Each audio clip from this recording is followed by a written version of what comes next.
Здравейте! Казвам се Гилой от фирма Апсион. С тази серия от видеоклипове възнамеряваме да споделяме с вас полезна информация относно управление на етажна собственост.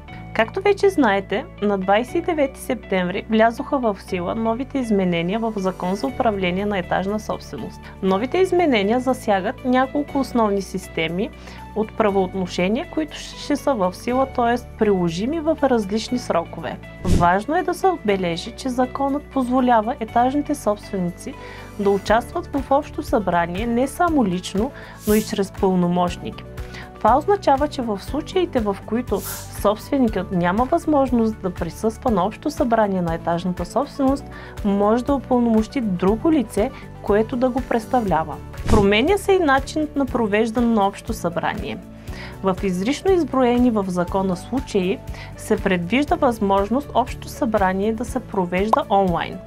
Така се увеличават възможностите за участие на повече собственици, ползватели и обитатели и се създават условия за по-добра комуникация в етажната собственост. Въвежда се задължение за всеки собственик да декларира в 15-дневен срок пред управителя промяна в обстоятелствата, касаещи собствеността или ползването на самостоятелните обекти. Предвижда се възможност книгата на етажната собственост да се поддържа в електронен вид. Предвижда се задължителна регистрация на търговците професионални домоуправители в централизиран електронен регистър към Министерството на регионалното развитие и благоустройство. Предвижда се право на възнаграждение на управителя, независимо дали е собственик или ползвател на етажната собственост, както и възнаграждение на контролния съвет или контрольор в размер на определен от етажната собственост. Намалява се